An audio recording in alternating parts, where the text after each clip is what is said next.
Bismillahirrahmanirrahim. Assalamualaikum warahmatullahi wabarakatuh.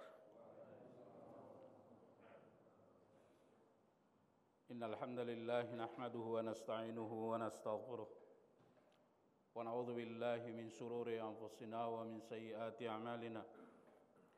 May yahdihillahu fala mudilla lahu wa may yudlilhu fala hadiya lahu.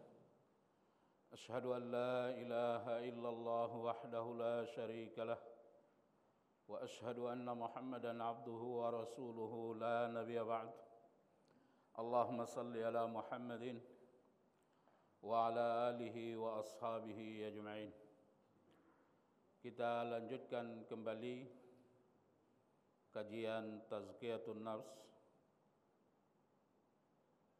Satu lagi upaya yang harus kita lakukan agar supaya hati kita bersih, hati kita sehat. Yang terakhir adalah ad-doa.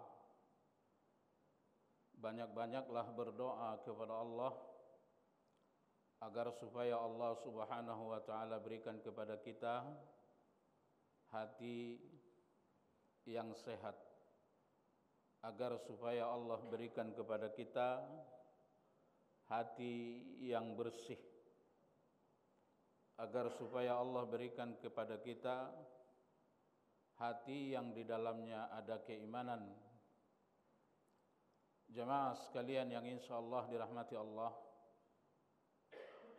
berdoa kepada Allah Subhanahu wa taala adalah merupakan inti daripada ibadah, merupakan inti daripada ajaran agama Islam.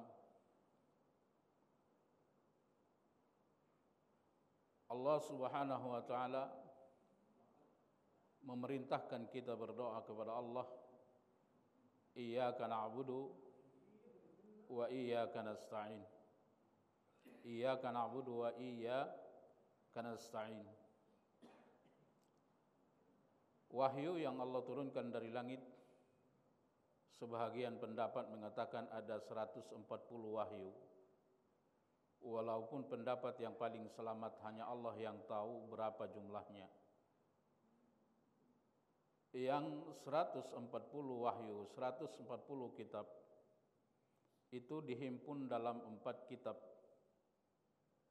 yaitu empat kitab paling mulia, yaitu Injil, Taurat, Zabur, dan Al-Quran. Lalu yang 4 kitab ini intinya ada di dalam satu kitab, yaitu Al-Quran. Dan inti sari daripada Al-Quran itu ada dalam satu surat, yaitu suratul Fatihah atau Ummul Kitab. Suratul Fatihah banyak namanya. Dan intisari daripada kandungan suratul Fatihah, intisari daripada kandungan semua Al-Quran, bahkan semua wahyu yang pernah turun ada dalam satu ayat, yaitu iyyaka na'budu wa iyyaka nasta'in. Iyyaka na'budu wa iyyaka nasta'in. Hanya kepadamu kami beribadah dan hanya kepadamu ya Allah kami meminta. Maka dari itu ibadah hanya boleh dipersembahkan pada Allah, doa juga hanya boleh dipersembahkan pada Allah. Kalau ada orang yang berdoa kepada tempat-tempat yang dia muliakan, berdoa kepada kuburan, berdoa kepada mayit dan lain-lain, walaupun itu kuburan atau itu adalah mayit atau jenazahnya para nabi, itu hukumnya adalah syirik. Nah, jemaah sekalian yang insyaallah dirahmati Allah, maka dari itu ibadah doa hanya boleh dipersembahkan kepada Allah Subhanahu wa taala. Inilah intisari dari semua kitab yang pernah turun. Inilah intisari dari setiap nabi yang pernah diutus. Bahkan tujuan dan intisari daripada seluruh makhluk diciptakan hanya ada dalam satu ayat ini. Iyyaka na'budu wa iyyaka nasta'in. Maka kalau ada orang yang tidak beribadah pada Allah, enggak ada keselamatan dunia akhirat. Nah, jemaah sekalian yang insyaallah dirahmati Allah. Kalau kita menginginkan sesuatu dari Allah, maka cara yang paling utama untuk mendapatkannya adalah doa. Maka doa adalah senjata orang yang beriman. Semua apa yang Anda inginkan itu hanya Allah yang punya. Hanya Allah yang punya. Anda akan dapatkan kalau Allah berikan. Maka dari itu berdoalah kepada Allah Subhanahu wa taala. Jemaah sekalian yang insyaallah dirahmati Allah, kita tidak berdoa saja Allah kasih. Benar enggak? Coba Anda renungkan nikmat yang Anda miliki semua, itu pernah Anda minta enggak? Banyakan yang enggak pernah diminta. Ya, secara garis besar nikmat yang kita berikan itu adalah tidak pernah kita minta. Tapi Allah kasih. Baik enggak Allah? Baik. Pernah minta enggak? Kalau mulai sejak kecil, pernah minta enggak sama Allah supaya Allah jadikan tempat tinggal Anda di pura ini? Enggak pernah. Tapi Allah geser kita dari satu tempat ke tempat berikutnya. Ada yang datang dari Sumatera, lalu ke Jakarta, pindah lagi ke Bekasi, pindah, akhirnya dia pindah ke Pura. Yang pas dia ada di RT 18, RW 18. Ada yang pas di RW 17, dan lain-lain. Begitu ia mendapatkan tempatnya, enak enggak? Enak. Anda pernah minta itu dari dulu? Enggak. Pernah minta enggak kalau istri yang sekarang supaya itu istri kita dulu? Enggak pernah. Tapi begitu Allah kasih pas. Pernah minta enggak kalau orang tua kita itu adalah orang tua kita? Enggak. Tapi lihat, setiap orang bahagia dengan orang tuanya, bangga dengan orang tuanya, tenang dengan orang tuanya, sehingga kalau disuruh tukaran pun dengan orang tua lain, dia enggak mau. Dia enggak mau. Nah, lihat, anak-anak kita itu, enggak pernah kita minta itu, begitu modelnya, ini itu, tapi Allah kasih. Mayoritas nikmat yang Anda miliki itu adalah tidak Anda minta, tapi Allah kasih. Allah kasih. Kenapa? Karena Allah tahu apa yang Anda butuhkan. Allah paling tahu apa yang membuat Anda bahagia. Maka lihat, semua, bahkan hampir semua nikmat yang kita miliki itu tidak pernah kita minta. Bahkan yang paling luar biasa, kita berdosa aja Allah tidak berhenti memberi. Kita melakukan maksiat pada Allah, tidak pernah berhenti melakukan maksiat, tapi Allah pun tidak pernah berhenti memberi. Allah tidak pernah berhenti memberi. Nah, jadi kalau Allah memberi pada Anda tanpa Anda minta, bahkan Allah memberi kepada Anda di saat Anda maksiat sekalipun, kira-kira bagaimana kalau Anda meminta? Gimana kira-kira kalau meminta? Setiap sujud Anda meminta, setiap waktu berdoa, waktu doa-doa dikabulkan Anda meminta, kira-kira Allah kasih enggak? Allah kasih. Maka jangan malas meminta kepada Allah. Jangan malas meminta kepada Allah. Orang yang tidak berdoa kepada Allah, orang sombong. Masihkah orang itu berdoa? Masih. Selama ia masih berdoa pada Allah, dia orang beriman. Selama dia masih berdoa kepada Allah, dia adalah orang yang beriman. Saudaraku sekalian yang insyaallah dirahmati Allah, nikmat yang paling mahal adalah iman. Lalu setelah itu adalah ibadah. Tanpa yang dua ini Anda tidak masuk surga. Anda tidak masuk surga. Maka dari itu nikmat yang paling mahal adalah iman dan Islam. Iman dan Islam. Lihat, Allah jadikan Anda sebagai orang beriman. Saya pernah sampaikan, iman itu, ibadah itu tidak didapatkan orang karena dia punya uang yang banyak, harta yang banyak. Enggak. Apa kurangnya Firaun? Tapi dia enggak bisa jadi orang beriman. Iman itu tidak bisa didapatkan dengan keinginan yang sangat luar biasa. Yang paling diinginkan Nuh untuk beriman anaknya. Yang paling diinginkan Rasul beriman pamannya. Yang paling diinginkan Ibrahim beriman adalah ayahnya. Lihat, ini keinginan para rasul. Keinginan manusia yang paling dekat dengan Allah. Tapi kalau Allah tidak inginkan, mereka enggak dapat itu iman. Itulah makna Al-Hadi, yang maha memberi hidayah. Hidayah itu diberi, tidak bisa didapatkan dengan harta, tidak bisa didapatkan dengan keinginan. Hidayah hanya bisa didapatkan kalau Allah beri. Kalau Allah beri. Renungkan terus menerus. Kenapa Anda yang diberikan Allah iman? Kenapa Anda yang diberikan Allah iman? Renungkan terus betapa banyak orang yang pagi ini masih nyenyak dalam tidurnya.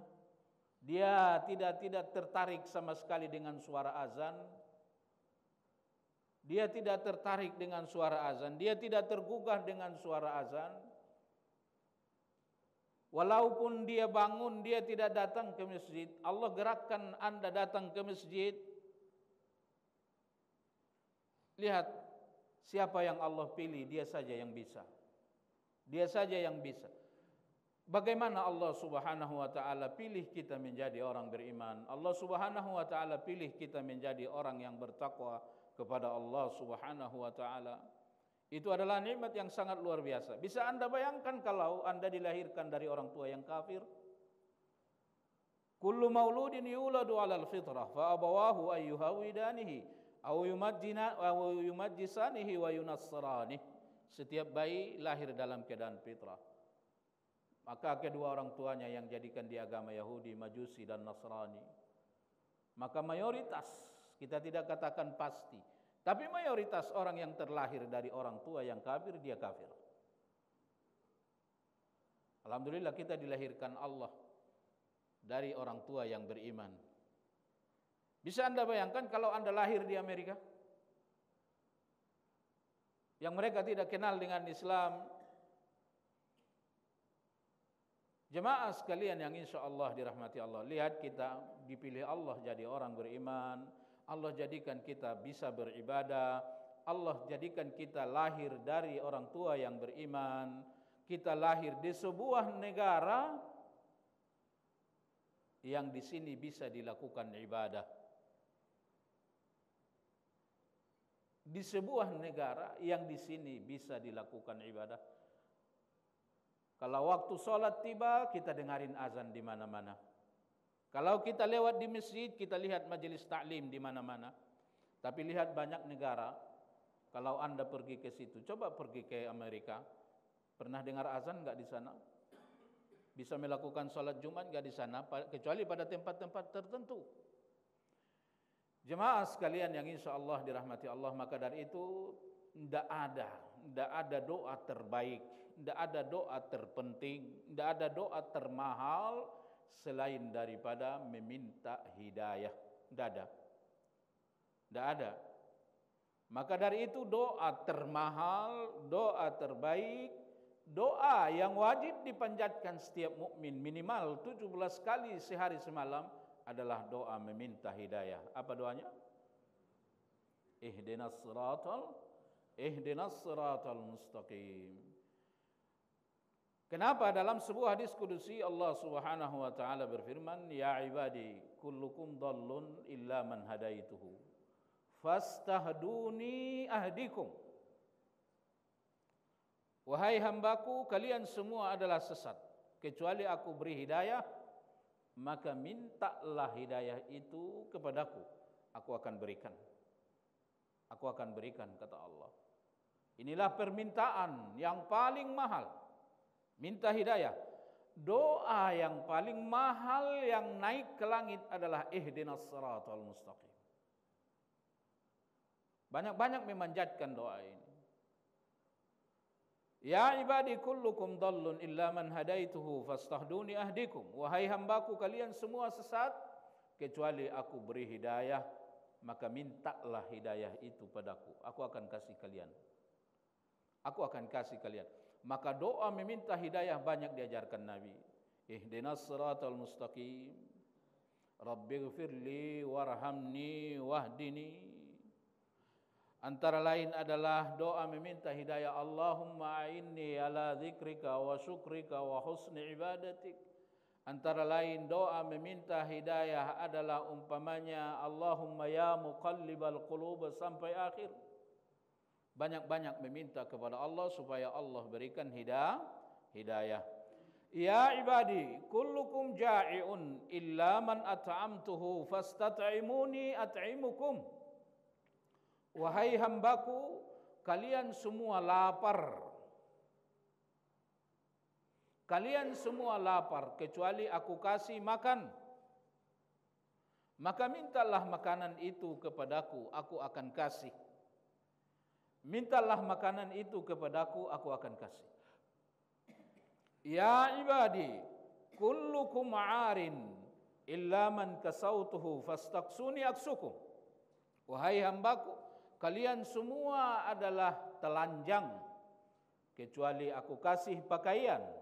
Mintalah pakaian itu kepadaku. Jadi semua apa yang kita inginkan itu hanya kita dapatkan kalau Allah kasih. Pingin diberi enggak? Nah, sungguh-sungguhlah berdoa kepada Allah. Jemaah sekalian yang insyaallah dirahmati Allah, maka dari itu adalah antara lain ikhtiar agar supaya kita diberikan Allah hati yang bersih, hati yang selamat. Selalulah berdoa kepada Allah Subhanahu wa taala. Berikutnya adalah apa yang dinamakan dengan qalbun salim. Apa yang dinamakan dengan qalbun salim? Apa sifat daripada qalbun salim? Kita sudah pelajari bahwa yauma la yanfa'u malun wala banun illa man atallaha biqalbin salim. Nanti di hari kiamat tidak bermanfaat. Harta yang banyak, anak yang banyak, enggak bermanfaat. Tidak bermanfaat. Kecuali harta itu dimanfaatkan sehingga menjadi ibadah, kecuali anak itu menjadi anak yang saleh. Kalau anak itu tidak saleh,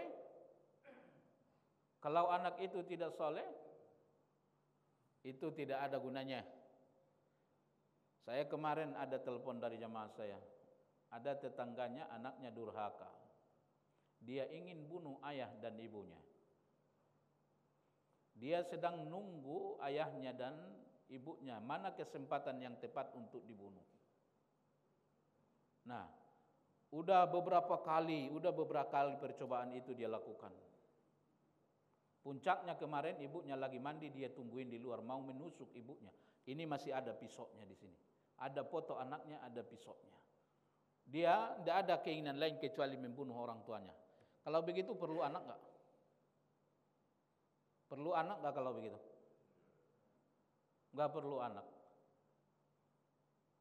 Semua lagi bingung, ini anak diapain, udah ditangkap sama tetangganya, tidak ada solusi. Saya bilang enggak ada solusi, serahkan ke polisi. Ibunya, ayahnya enggak butuh kepada anak ini, serahkan ke polisi, lalu ayah dan ibunya terus berdoa supaya Allah berikan kepada anak ini hidayah. Kalau enggak diberikan hidayah, enggak usah kembali, enggak ada gunanya.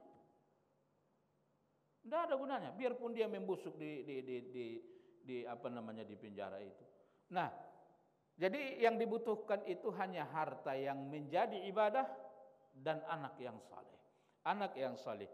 Kalau tidak, sebanyak apapun harta tidak ada manfaatnya. Sebanyak apapun anak tidak ada manfaatnya. Maka dari itu Allah katakan, yauma la yanfa'u malu wala banun illa man atallaha biqalbin salim. Hari kiamat itu nanti tidak bermanfaat sama sekali harta yang banyak, tidak bermanfaat sama sekali anak yang banyak. Yang bermanfaat adalah siapa yang datang membawa hati yang sehat, membawa hati yang bersih. Pada kesempatan yang kemarin kita sudah pelajari bahwa setiap orang yang menjadi penglihatan Allah, yang menjadi penilaian Allah, yang menjadi perhatian Allah bukan fisiknya tapi hatinya. Tapi hatinya. Begitu juga di akhirat nanti. Begitu juga di akhirat nanti. Yang akan selamat hanya orang yang datang membawa hati yang bersih. Nah, maka dari itu tidak ada paling penting bagi setiap mukmin kecuali terus-menerus memperhatikan hatinya. Tidak ada. Tidak ada yang paling penting bagi setiap mukmin kecuali terus-menerus memperhatikan kondisi hatinya. Karena ini yang menjadi penilaian bagi Allah Subhanahu wa taala. Yang selamat di akhirat itu nanti adalah hanya orang yang datang dengan membawa hati yang sehat. Semua para nabi, semua para anbiya, semua siddiqin, syuhada, orang-orang yang salih hatinya sehat. Wa inna min syi'atihi la Ibrahim idh ja'a rabbahu biqalbin salim. Kata Allah, sesungguhnya antara lain keturunan daripada Nuh itu adalah Ibrahim. Keturunan daripada Nuh itu adalah Ibrahim. Idh ja'a rabbahu biqalbin salim. Dia datang kepada Tuhannya dengan membawa hati yang sehat. Nah, lihat Ibrahim, Allah katakan memiliki hati yang sehat. Tidak ada hati yang paling sehat sedalam sejarah manusia kecuali yang paling nomor satu hatinya Rasulullah sallallahu alaihi wasallam, yang kedua adalah hatinya Ibrahim alaihissalam. Apa hati yang sehat itu? Ini sangat perlu dan jangan lupa. Ini sangat penting, jangan lupa. Terus perhatikan hati kita apakah sehat, karena tidak selamat nanti di akhirat. Hati yang sehat itu, sifat hati yang sehat itu, yang pertama aslama lillah. Aslama lillah, dia menyerah kepada Allah. Dia bertauhid kepada Allah. Dia tunduk kepada Allah. Dia yakin tanpa ragu sedikit pun bahwa tidak ada ilah selain daripada Allah. Artinya, pertama sekali sifat orang yang hatinya bersih, yang dinamakan hati yang bersih, adalah beriman kepada Allah. Beriman kepada Allah. Kalau begitu lawan daripada iman apa? Lawan daripada iman adalah syirik. Dia tidak menyekutukan Allah. Dia tidak mempersembahkan ibadah-ibadahnya kepada selain Allah. Kalau dia beribadah ikhlas karena Allah. Ikhlas karena Allah. Salatnya ikhlas karena Allah, puasanya ikhlas karena Allah, bacaan Al-Qur'annya ikhlas karena Allah, sedekahnya ikhlas karena Allah, semua ibadah ikhlas karena Allah. Nazarnya karena Allah, zikirnya karena Allah, sembelihannya karena Allah, doanya kepada Allah. Inna salati wa nusuki wa mahyaya wa mamati lillahi rabbil alamin. Sesungguhnya salatku, semua salat dia persembahkan pada Allah. Wa nusuki, sembelihanku, dia persembahkan ikhlas karena Allah. Ada enggak orang yang menyembelih kepada selain Allah? Ada. Biasanya dukun-dukun begitu tuh, kalau dia ngobatin orang kesurupan, orang yang kena sihir, dia bilang tuh sama orang yang kena kesurupan, kamu mau pulang enggak? Mau, kata setan itu. Tapi ada syaratnya. Apa syaratnya? Sembelih ayam di tempat ini, kan gitu ya. Nah, akhirnya dukun itu turutin, keluar dia. Tapi enggak keluar benaran itu, nanti balik lagi dia. Gimana dia takut sama temannya? Balik lagi dia. Banyak orang begitu. Sembelihan seperti itu syirik. Ada enggak orang menyembelih lalu dipersembahkan pada sebuah tempat? Ada? Pada waktu-waktu tertentu. Saya pernah tinggal di Bekasi. Saya lihat ada mbah-mbah datang pakai baju hitam, pakai ikat kepala hitam, lalu dia bawa nampan. Ternyata ada beberapa ekor ayam nasi kuning, macam-macam sayur. Nah, anehnya dia masuk ke sebuah sungai kecil, ada jembatan. Nah, dia taruh itu di bawah jembatan. Ini namanya menyembelih kepada selain Allah. Ya, mbah ini pulang dimakan preman tukang parkir situ. Di Bekasi, Pasar Rebo, Bekasi. Ada di situ pertigaan. Itu menyembelih kepada selain Allah. Ada orang kadang-kadang dia bangun rumah, dia sembelih ayam, lalu darahnya dilumurin rumah itu. Menyembelih kepada selain Allah. Ada orang beli mobil, dia sembelih ayam, lalu darahnya dilumurin ke mobilnya. Katanya supaya selamat. Itu adalah menyembelih karena selain Allah. Itu hukumnya adalah syirik. Tidak boleh. Wa nusuki wa mahyaya, semua kehidupan kita persembahkan pada Allah. Inilah enaknya ikhlas. Enaknya ikhlas, takunu adatan ibadatan. Setiap pekerjaan duniawi yang dilakukan ikhlas karena Allah, maka bernilai ibadah. Setiap pekerjaan duniawi, dia bukan ibadah mahdhah. Tapi kalau dilakukan ikhlas karena Allah, takunu ibadah. Dia menjadi ibadah. Ngantar anak sekolah kerjaan dunia enggak? Itu bukan ibadah mahdhah. Itu hukumnya harus. Tapi kalau Anda menghantarkan dia sekolah, niat ikhlas karena Allah supaya anak Anda berilmu, bahkan tidak ada warisan yang paling penting kepada anak selain daripada ilmu.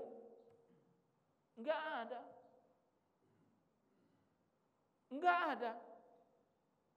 Imam Ahmad rahimahullah ketika ayahnya wafat, ibunya berjanji, anaknya belum paham, aku tidak akan menikah lagi. Aku akan habiskan waktuku untuk mengurusmu supaya engkau menjadi orang yang berilmu. Kalau kita bagaimana itu? Ini anak atu-atunya, jangan sampai enggak jadi PNS nih. Ya enggak? Ibunya berjanji tidak akan menikah lagi. Yang penting saya harus ngurusin anak saya ini. Anaknya yatim atau tidak? Yatim atau tidak? Yatim. Maka mengurusin anak yatim banyak fadilahnya. Antara lain fadilah ngurus anak yatim bikin hati lembut. Bikin hati penuh kasih sayang.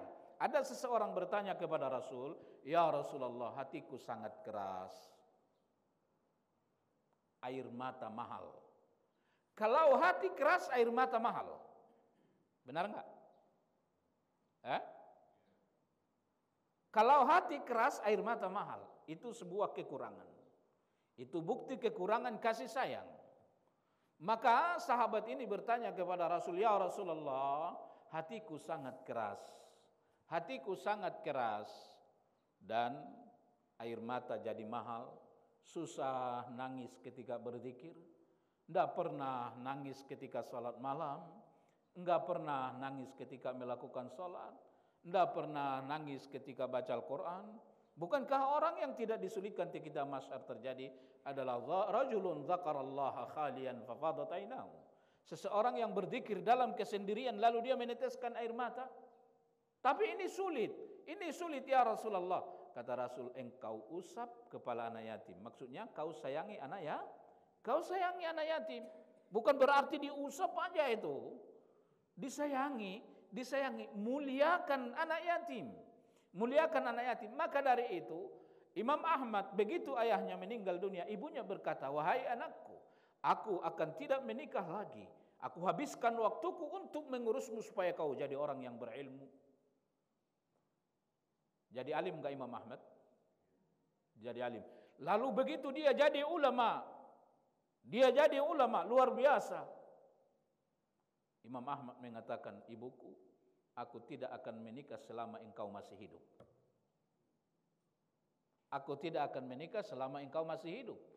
Kenapa? Karena antara lain bentuk ihsan pada orang tua. Ihsan kepada orang tua antara lain ihsan wabil walidaini ihsana. Kepada orang tua berbuat baiklah. Akhlak tertinggi setelah kepada Allah adalah kepada orang tua. Wabil walidaini ihsana, antara lain adalah wa qul lahuma qaulan karima, katakan kata-kata yang enak.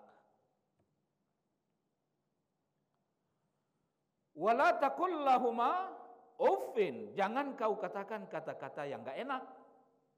Ukuran minimalnya Sekarang anak-anak bisa sering bilang enggak? Ya? Ayo enggak boleh.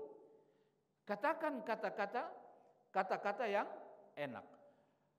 Antara lain yang dimaksud dengan qaulan karima, jangan sebut nama orang tuamu. Banyak orang enggak sekarang anak-anak, kita ayahnya si anu katanya. Udah tren sekarang tuh. Kamu siapa? Saya anaknya si anu.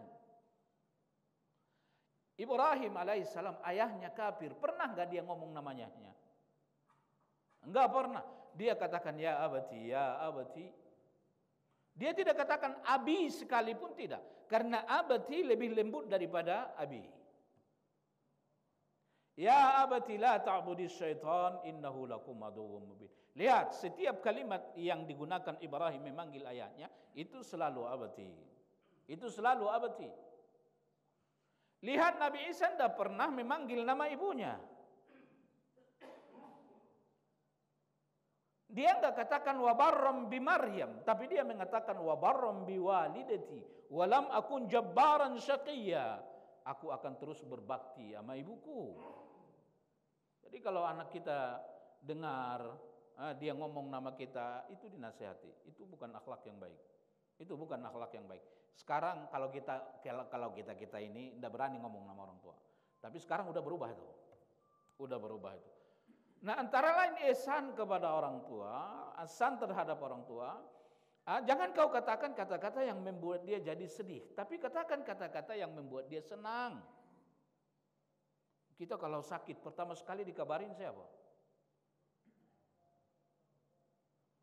Kita kalau sakit, kita kalau gagal, kita kalau punya masalah, kepada siapa pertama sekali kita kasih tahu?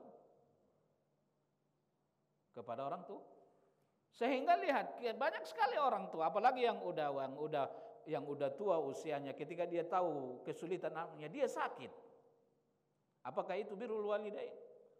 Itu tidak birrul walidain. Tidak birrul walidain.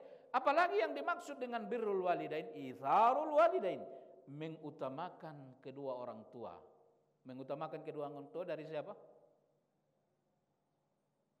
Mengutamakan kedua orang tua dari siapa? Dari bini. Mengutamakan orang tua dari siapa? Dari diri sendiri. Mengutamakan orang tua dari siapa? Dari anak. Kalau dari diri aja, dari bini aja, dari anak aja, orang tua lebih utama, apalagi dari orang lain. Masih ingat hadis 3 orang yang ada di dalam gua yang mereka dikeluarkan Allah, padahal tidak ada lagi kemungkinan secara logika mereka selamat kecuali dengan doa. Antara lain yang berdoa itu adalah seorang yang birrul walidain, yang berbakti kepada orang tua. Maka bakti pada orang tua membuat doa dikabulkan.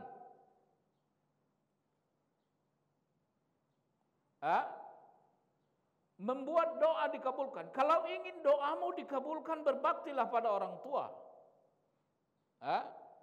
Masih ingat enggak nama orang Yaman yang mana namanya terkenal di langit, doanya sangat kabul. Bahkan Nabi menyuruh Abu Bakar, Umar, Uthman, Ali, kalau ketemu dengan orang ini, minta kepada dia supaya dia mendoakan kalian. Doa dia tidak ditolak Allah. Saya lupa namanya, siapa namanya? Uwais Al-Qarni. Uwais Al-Qarni, dia bukan sahabat, tapi doa dia tidak ditolak Allah. Bahkan Allah suruh Abu Bakar, Umar, kalau ketemu dengan Uwais, mintalah supaya dia mendoakanmu. Kenapa? Karena dia berbakti pada ibunya. Bersyukurlah orang yang masih hidup orang tuanya. Jemaah sekalian yang insya Allah dirahmati Allah, 3 orang yang ada di gua berdoa, ya Allah, aku kebiasaanku ngasih susu kepada ayah dan ibuku. Satu saat aku terlambat pulang, aku datang, ayah dan ibuku sudah tidur, aku tidak mau bangunkan. Maka antara lain akhlak pada orang tua, tidak bangunin orang tua. Bangunin orang tua kesal nggak dia? Kesal nggak? Kesal. Sekarang nggak ada itu basa-basinya anak-anak itu. Bangun, bangun ya, bangun apaan? Minta duit. Ya, kita dulu nggak berani itu. Zaman berubah. Ini orang dia mau ngasih minum ayahnya, tapi dia nggak bangunin itu. Ayahku, ibuku sudah tidur ya Allah, aku nggak mau bangunin karena nggak mau aku ganggu mereka. Aku tunggu mereka bangun. Anak-anakku menarik betisku meminta air susu itu. Istriku meminta air susu itu. Aku nggak kasih. Aku tidak kasih. Karena aku ingin yang pertama sekali meminum susu itu adalah ayah dan ibuku. Nah, hati-hati. Enggak dikabulkannya doa kita, kadang-kadang enggak punya akhlak sama orang tua. Punya duit, beli baju dulu. Baru baju bini. Anak-anak kelar enggak? Kelar. Habis duit, ibu enggak punya baju lebarannya, enggak ada duit lagi. Berikutnya birrul walidain, itu tadi. Utamakan orang tua dari diri sendiri, dari istri, dari anak. Maka Imam Ahmad mengatakan, ibuku, aku tidak menikah sebelum kalau engkau masih hidup. Karena dia ingin berbakti. Birrul walidain, selalu sertai ibumu. Ini kekurangan kita nih. Biasanya orang kalau masih kecil nempel mulu, ya enggak? Nempel mulu. 9 bulan di dalam perutnya. Setelah 9 bulan keluar dia. 2 bulan masih dipelukan terus. 2 tahun masih dipelukan terus. Tapi tambah besar, tambah jauh. Tambah besar, tambah jauh. Tambah besar, tambah jauh. Akhirnya dia merantau. Gak pulang. Pulang berapa kali? Sekali 3 tahun. Pernah telepon orang tua enggak? Jarang. Ada jemaah saya ngadu, Ustaz, rumah saya semua ketemu. Saya di tengah, di samping kanan anak saya nomor 2, di samping kiri anak saya nomor 1. Tapi belum tentu sekali seminggu ketemu. Dulu sebelum pada menikah, tidur bersama saya, kalau pergi kerja semua pamit. Nah sekarang saya nggak tahu kapan perginya, kapan pulangnya. Tolong nasihati Ustaz. Ternyata tersinggung juga orang tua digituin. Walaupun anaknya ini sukses. Tapi enggak pernah ketemu. Maka sebisa mungkin selalu bersama orang tua. Enggak bisa karena saya merantau. Setiap hari telepon orang tua. Kalau orang tua ada di samping, Anda pergi kemana? Tugas keluar kota, bisa bawa orang tua enggak? Bawa. Utamakan orang tua. Saudaraku sekalian, jangankan hartamu, dirimu dia yang punya. Begitu enggak? Seorang sahabat ngadu kepada Nabi, "Ya Rasulullah, ayahku ngambil kambingku." Jadi ini sahabat punya kambing, datang ayahnya. Ayahnya ambil kambingnya. Ini sahabat ngadu sama Nabi, "Ayahku ngambil kambingku ya Rasulullah." Rasulullah marah besar sama orang ini. Jangankan kambingmu, dirimu adalah ayahmu yang punya. Jangankan uangmu, dirimu adalah ayahmu yang punya, kata Nabi. Jadi kita kadang-kadang anak kalau udah kerja gak berani minta duit. Jangan biasakan itu. Anak tambah ngelunjak nanti.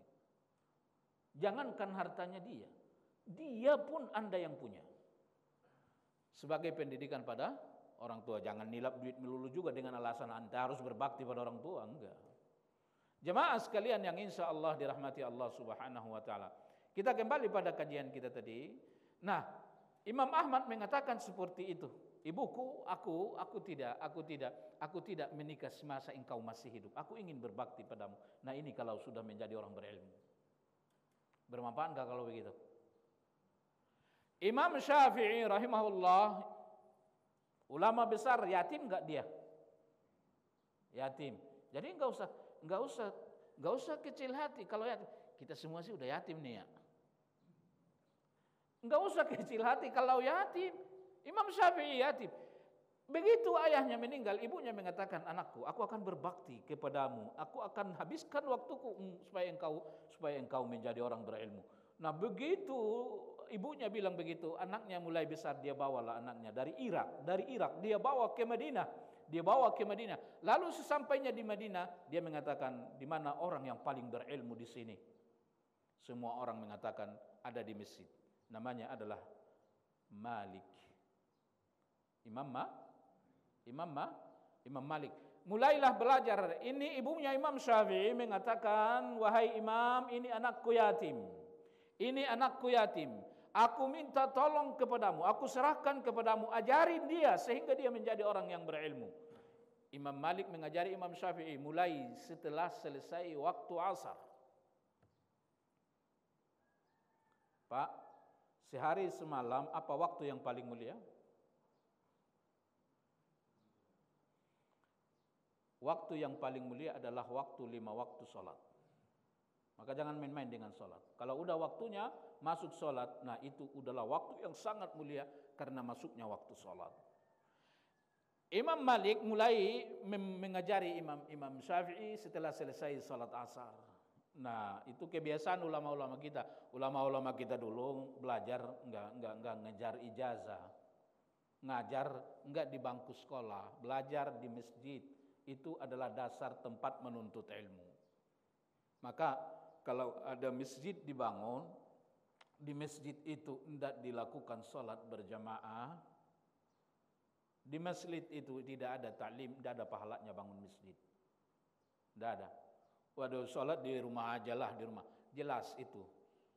Walaupun sholatnya sah tapi berdosa. Allah katakan, apa kata Allah? Warka'u ma'ar raki'in. Sujudlah kamu bersama orang-orang rukuklah kamu bersama orang-orang rukuk. Wasjudu ma'as sajidin. Sujudlah kamu bersama orang-orang sujud. Itu ayat jelas, belum lagi dalil-dalil yang lain. Rukuk kamu bersama orang-orang rukuk, sujud kamu bersama orang-orang sujud. Artinya adalah berjamaah. Jemaah sekalian yang insyaallah dirahmati Allah, Imam Malik mulai mengajar Imam Syafi'i luar biasa. Begitu selesai pelajaran, Imam Malik bilang, ayo bilang pelajaran tadi dari awal sampai akhir. Hadis ini dari sianu ke sianu, dari sianu sampai Rasulullah. Tidak ada yang salah satu huruf pun. Bapak kalau ditanya kajian subuh pagi kemarin, masih ingat? Masih ingat enggak? Enggak ingat ya?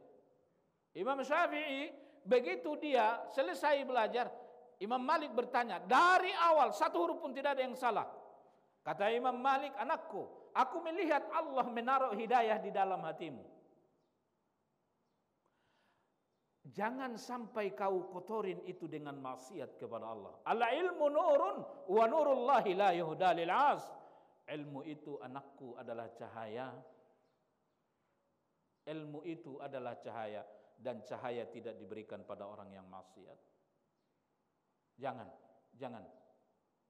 kau kotori hatimu dengan maksiat. Aku melihat Allah menaruh cahaya di hatimu, kata Imam Malik. Jemaah sekalian yang insyaallah dirahmati Allah, siapa yatim yang paling mulia?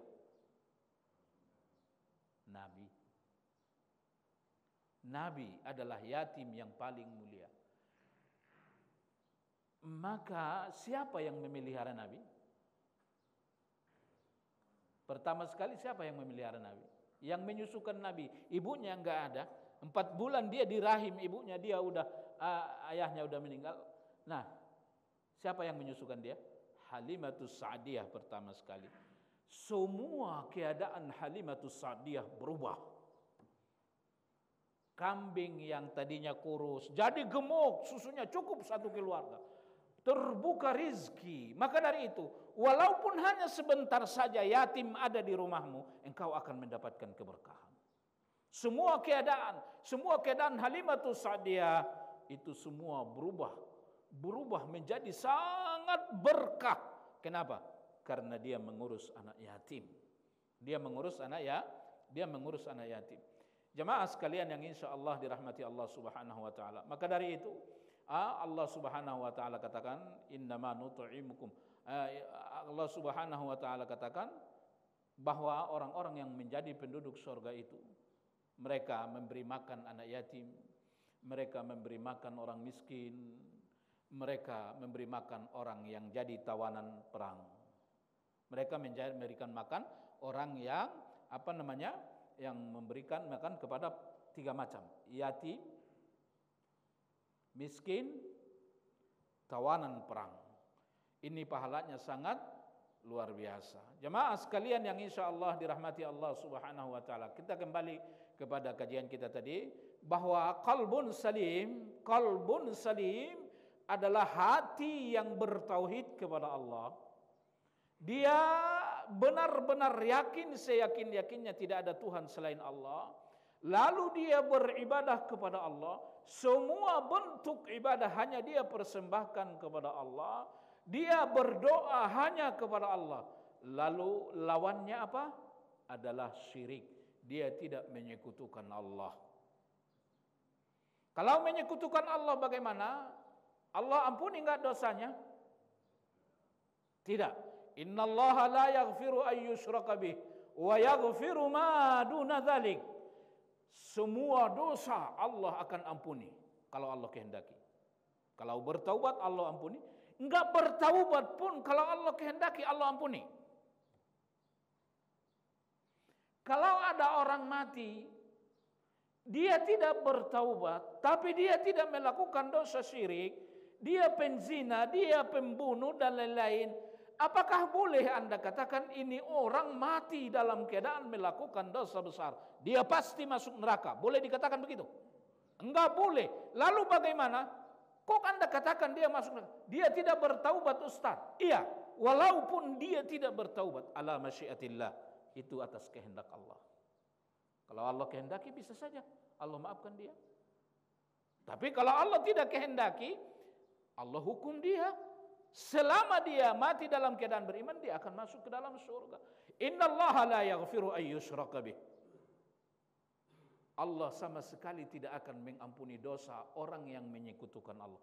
Apa dosa yang paling jelek menurut bayangan Anda? Membunuh? Membunuh dosa besar enggak?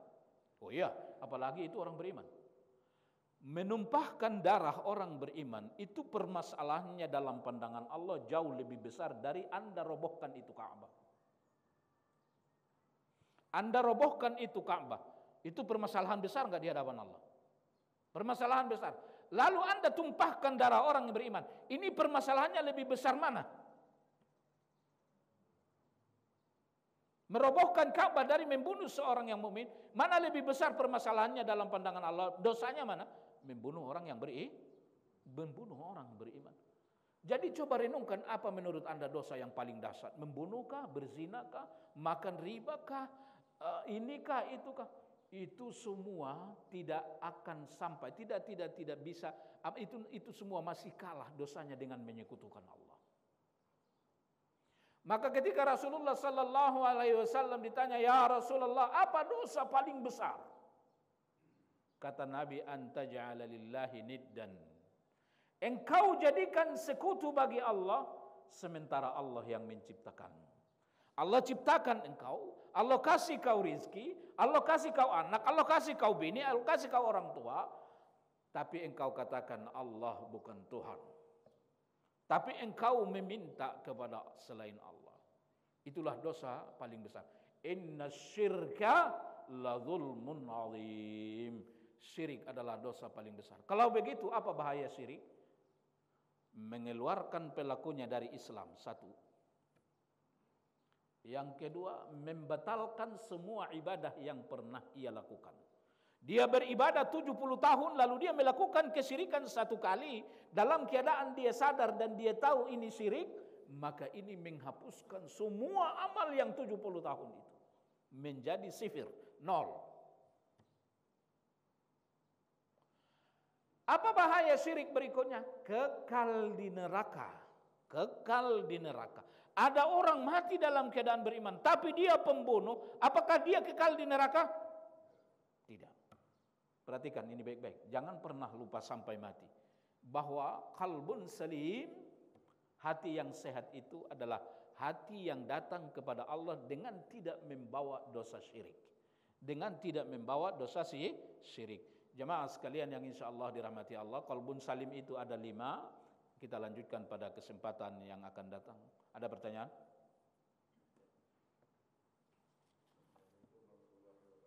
Waalaikumsalam warahmatullahi wabarakatuh.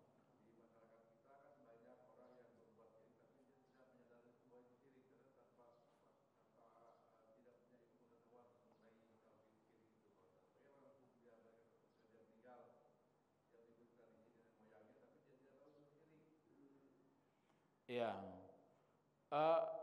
hukumnya tentu berbeda. Tidak sama hukum orang yang berilmu dengan orang yang tidak berilmu. Ya, kalau memang dia benar-benar tidak tahu hukumnya, nah, wallahu alam, mungkin itu tidak membuat dia sampai keluar dari Islam. Kalau memang dia benar-benar bodoh. Tapi ingat, ketidaktahuan tidak selama-lamanya menjadi hujah di hadapan Allah.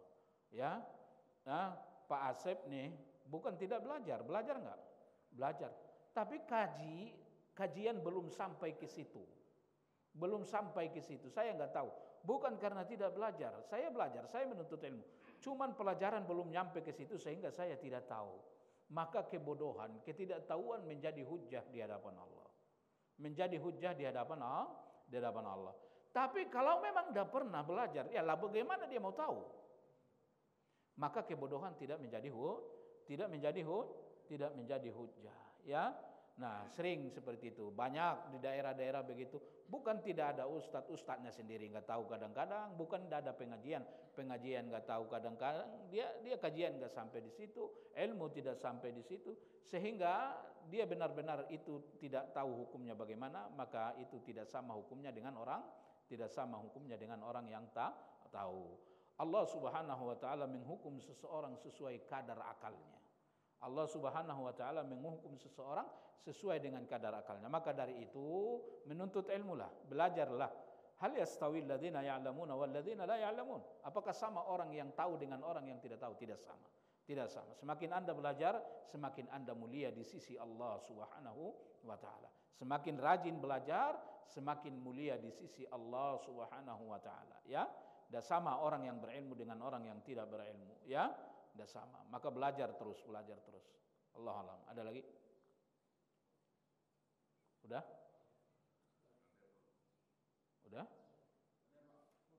Ya. Waalaikumsalam.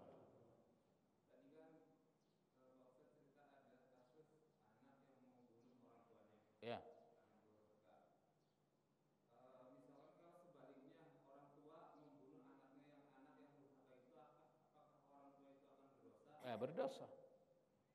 Berdosalah. Ya. Berdosa. Anak bunuh orang tua bunuh anak, itu adalah sama berdosa. Allah Subhanahu wa taala katakan la taqtulu. Jangankan membunuh aja, Enggak mau punya anak karena takut miskin aja dosa. La taqtulu auladakum khasyata imlaq, nahnu narzuquhum wa iyyakum. Jangan bunuh anakmu karena takut miskin. Ada banyak orang begitu. Dia tidak mau punya anak. Kenapa? Takut enggak bisa disekolahin, takut enggak bisa kasih makan. Ini imannya lemah sekali. Rezeki anak kita buat dia, rezeki kita buat kita, enggak ada hubungannya itu. Kalau anak datang rezeki berkurang, enggak ada hubungannya, enggak begitu. Ya. Nah, ini keterlanjuran dan sekaligus kesalahan negeri kita. Tidak boleh punya anak lebih dari 3. Karena dulu mereka mengatakan enggak bisa mengatasi kemiskinan nanti. Enggak boleh. Tambah banyak anak, tambah banyak rezeki. Ayam aja dia perempuan tidak ikut suaminya nyari makan. Dia netas 12 anaknya. Ada yang enggak makan enggak? Ada enggak? Enggak ada. Maka hidayah itu bermacam-macam. Ada namanya hidayah am, hidayah ilham. Hidayah am, apa maksudnya hidayah? Alladzi qaddara fahada. Allah yang telah menakdirkan segala sesuatu, lalu Allah berikan kepada mereka hidayah untuk mendapatkan takdirnya. Jadi semua sudah ditakdirkan. Setiap makhluk yang Allah ciptakan, Allah udah takdirkan rizkinya. Dan Allah akan berikan kepada dia hidayah untuk supaya dia dapat rizkinya itu. Itu hidayah am. Lihat, kambing. Anda punya kambing, Anda punya kerbau, lalu ambil daging kasih dia. Mau enggak? Mau enggak dia? Kan enakan daging dari Anda kasih daging, enak enggak daging? Tapi kalau Anda kasih rumput, mau enggak dia? Mau dia kan? Kasih rumput kepada harimau, kepada kucing, anjing, mau enggak? Enggak. Itu namanya hidayah am. Setiap makhluk yang Allah ciptakan, Allah udah pasti tentukan rezekinya. Kalau udah rezeki habis pasti mati. Bukan orang mati karena penyakit itu. Ya. Ada orang, waduh, kenapa gagal ginjal? Waduh, mati dah gua. Di sono udah 20 tahun gagal ginjal enggak mati dia. Tapi ada juga yang baru sehari gagal ginjal mati dia.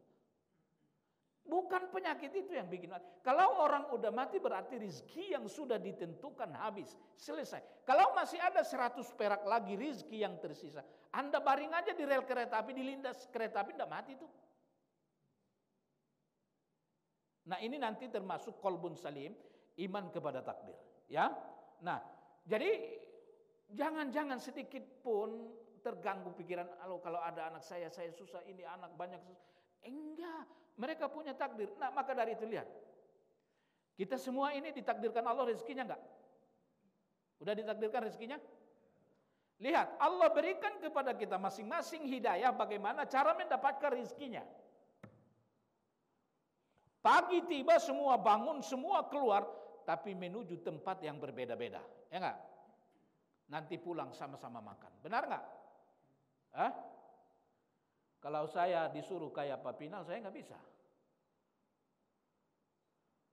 Melakukan cara yang dia lakukan untuk cari rezekinya dia. Saya nggak bisa. Mungkin dia juga kalau disuruh kayak saya nggak bisa. Ya kan? Si anu enak banget, gampang banget. Belum tentu Anda nggak bisa kayak dia. Dia juga nggak bisa kayak Anda. Inna sa'yakum lasyatta. Usaha kalian itu bermacam-macam. Lihat pula berangkat sama-sama, keretanya naik, ada yang turun di Cikini, ada yang turun di sini. Lihat, dia diilhamkan Allah kepada dia kemana dia harus pergi untuk dia menemukan takdirnya. Itu burung tak pernah yang ada burung kurang tidur semalaman. Kenapa? Mikir ke pohon ini, ke pohon ini, ke pohon ini. Enggak. Tapi begitu subuh tiba dia bangun, terbang sendirinya ke pohon ini, ke pohon ini. Dia diilhamkan Allah, kamu ke sini, di sini ada rezeki yang ditakdirkan untuk kamu. Ya.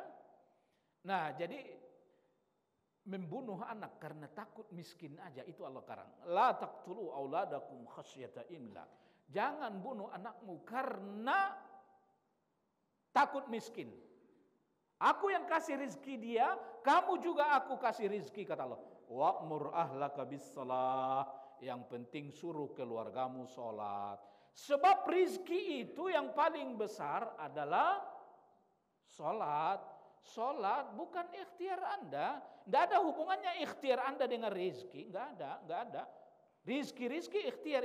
Cuman karena Allah memberi adalah karena sebab, maka melakukan sebab itu adalah wajib. Adapun hubungannya rizki dengan ikhtiar tidak ada. Adapun ikhtiar paling penting untuk mendapatkan rizki adalah sholat. Kalau surga nikmat paling nomor satu apa? Adalah bagaimana cara mendapatkannya yang paling hebat? Bagaimana cara mendapatkan surga paling hebat? Adalah iman, lalu setelah itu sholat. Maka cara mendapatkan surga yang paling hebat, pertama iman, yang kedua adalah sholat. Kalau surga saja didapatkan dengan iman dan ibadah, terutama sholat, menurut Anda gimana dengan dunia? Bagaimana dengan dunia? Maka dari itu Allah katakan, jangan bunuh anakmu karena takut miskin. Aku yang kasih mereka rezeki, juga kalian aku yang kasih rezeki. Yang penting suruh keluargamu sholat. Nah jadi tidak boleh bunuh anak. Ya sama. Ya sama-sama dosa. Siapapun yang dibunuh tidak boleh. Ya. Nah, membunuh seorang membunuh seseorang, menghilangkan satu nyawa adalah sama dengan menghilangkan seluruh nyawa manusia. Menyelamatkan satu nyawa adalah sama dengan menyelamatkan seluruh nyawa manusia. Ya, mudah-mudahan ada manfaat. Saya lihat di belakang, di bawah DKM menyediakan sarapan pagi. Jangan pulang dulu. Kita tutup. Subhanakallahumma wa bihamdik. Asyhadu an la ilaha illa anta astaghfiruka wa atubu ilaik. Assalamualaikum warahmatullahi wabarakatuh.